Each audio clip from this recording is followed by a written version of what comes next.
ওই যে এমনটা ভাবতেছে পারে একবার ভাব ধরছে না তারপরে আমি দরজা খোলা হয়েছে। খোলা হওয়ার পরে আমি যখন চাবি বের করছি তালা খোলার জন্য, যে তালা নাই। তালা নাই।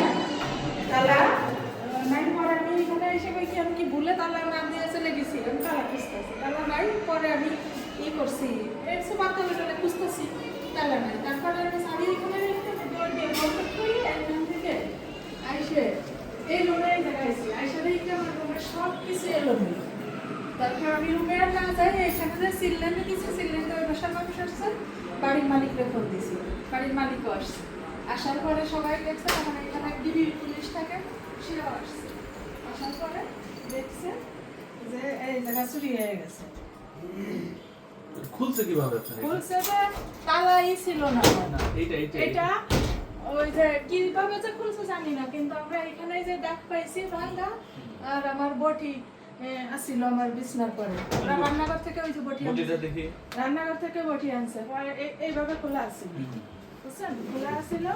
আমার এই গয়নাগাটি ৩-৪ জায়গায় আসছিল, মনে করেন এই জায়গা আসছিল, এই জায়গাতে আসছিল, এরা সব কিছু আলোয় ফেলাইছে। আলোয় এই যে এর ভিতরে আমার চুড়ি, গলাটা, কানেরটা, এই যে এর ভিতরে একটা আংটি ছিল 1 ভরি ওজনের, আমি ছবিও দিতে পারবো সব জিনিসের।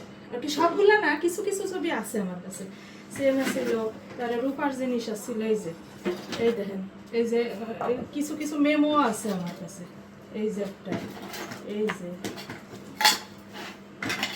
দেখেন, এই যে আংটি আছিল, বটি এই যে এই বটি আছিল, এই জায়গা এরকম বটি আছিল।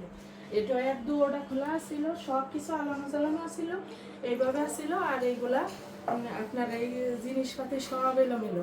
আর এইখান থেকে কিছু জিনিস এই জায়গায় আসছিল, এই জায়গায় নিয়েছিল, এই নামাই নামাই নিয়েছে, সেইভাবে আসছিল, বুঝছেন? এই জায়গা ছিল কিছু জিনিস।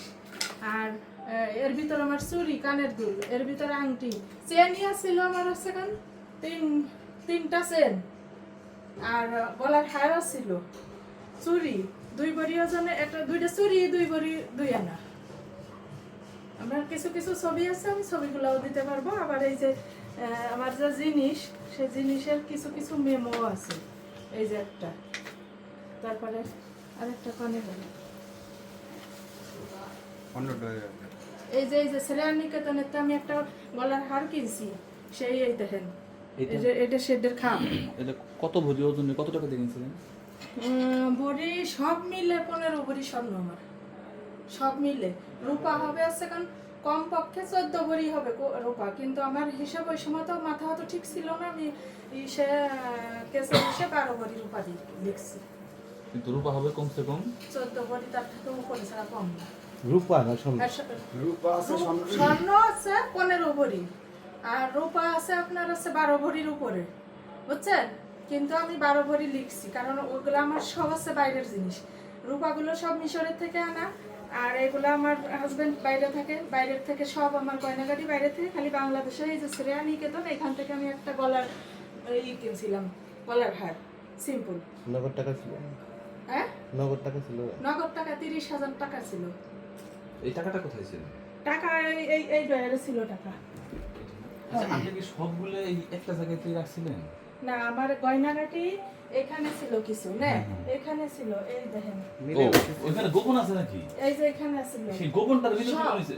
সব পাঁচ। এটা কিভাবে বোঝা সম্ভব যে এখানে গোপন আছে? এখানে কিন্তু বোঝা সম্ভব না, কিন্তু তাজ্জব বিষয়, আমি তো বুঝি না এটা এখানে গোপন আছে। আশ্চর্য। এখানে ছিল, না তারপরে এই কাপড় চোপড়ের ভিতর ছিল সব, আর কি ওরা কোনো কিছু আর বাদ রাখে না।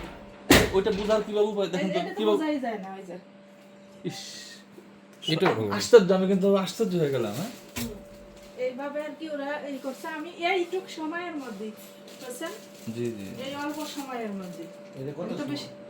আর তাইলে আপনার 15 ভরি স্বর্ণ আর 12 ভরি রূপা আমি আর কি কেস ফাইল যেভাবে সাজাইছি, আর 30,000 নগদ টাকা, এইগুলো আছে কেন আমার এখান থেকে গেছে। কিন্তু রূপা আমার আরো বেশি ছিল, রূপা আছে আমার সব বাইরে মিশর থেকে আনা।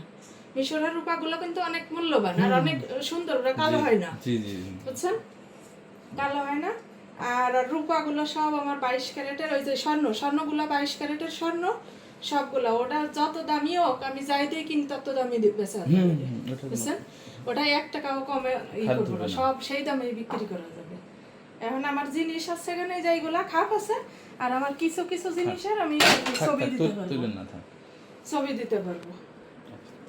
শৃঙ্খলা বাহিনীর উদ্দেশ্য বলতেছি যে আপনারা আমি একজন বাংলাদেশী নাগরিক হিসেবে অথবা ছোট বোন হিসেবে অথবা যাই হোক যেভাবে হোক আপনারা একটু সহযোগিতা করে আমার এই জিনিসগুলো একটু উদ্ধার করে দেন।